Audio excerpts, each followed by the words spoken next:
যদি তৃণমূল কংগ্রেসের জেলা সভাপতি বুথ সভাপতি পুলিশকে কিছু না বলে সেখানে পুলিশ কোনো পদক্ষেপ নেয় না। আপনি দেখতে পাচ্ছেন না, কলেজে দিনের পর দিন ধর্ষণ হয়েছে, কেউ খোঁজ রাখে না। ছাত্রীদের সাথে এই ধরনের কাজ হচ্ছে। কে কোন বাবা মা মেয়েকে পড়তে পাঠাবে? এরপরে একটা 9 বছরের ফুটফুটে মেয়ে, তার জীবন চলে গেল এইভাবে অকালে। পুলিশ কিছুই করতে পারছে না। মুখ্যমন্ত্রী বলার পর করতে কেন বলতে হবে? এসপির ডিউটি এটা। আমি জানি না এসপি কোথা থেকে এসছে, কোন সংবিধান পড়ে এসেছে। মুখ্যমন্ত্রীর জন্য অপেক্ষা করতে হয় নাকি? সংবিধানে এসপিকে অধিকার দেওয়া আছে, কি কাজ করতে হবে? দাদা, তৃণমূল দাবি করছে অপরাজিতা বিল পাস হয়ে গেল এই ধরনের অপরাধ কমানো যেত।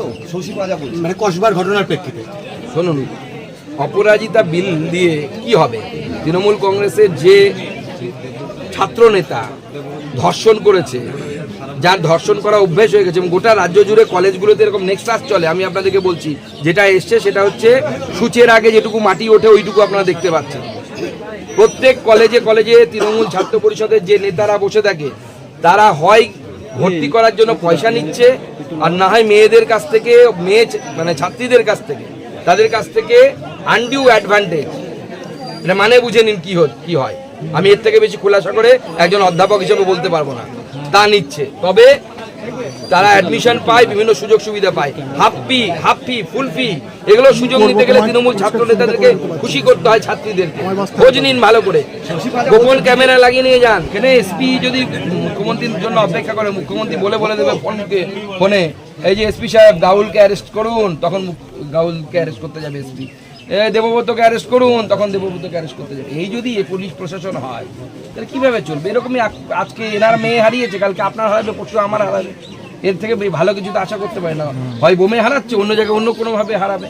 কোথাও আগুন লেগে হারাচ্ছে কলকাতার বুকে, কোথাও অবৈধ বাজি ফ্যাক্টরি ফেটে যাচ্ছে, সেখানে মানুষ জীবন হারাচ্ছে। সব জায়গাতেই তো এটা চলছে।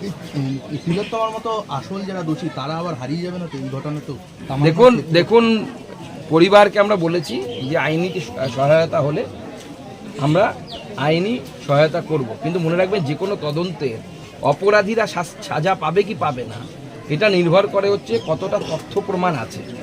তথ্য প্রমাণ যদি রাজ্য সরকার, রাজ্য পুলিশ মিটিয়ে দেয়, তাহলে পরে সাজা পাবে না। যেটা অভয়াকাণ্ডে হয়েছে, আমরা বহুবার বলে এসেছি যে সিবিআই এর হাতে আসার আগেই तथ्य प्रमाण मिटिए दिए ना है। टीएमसी ने बहुत ज़्यादा इसको किया है। हम चाहते हैं कि इससे बंगाल की मुक्ति घटे। जिसको वोट देना है पब्लिक वोट दे, जिसको इच्छा है उस पार्टी का मेंबर बने, और उसके बाद इलेक्शन के बाद पॉलिटिक्स खत्म। इलेक्शन तक पॉलिटिक्स होनी चाहिए, इलेक्शन के बाद पॉलिटिक्स खत्म हो जाए। धन्यवाद।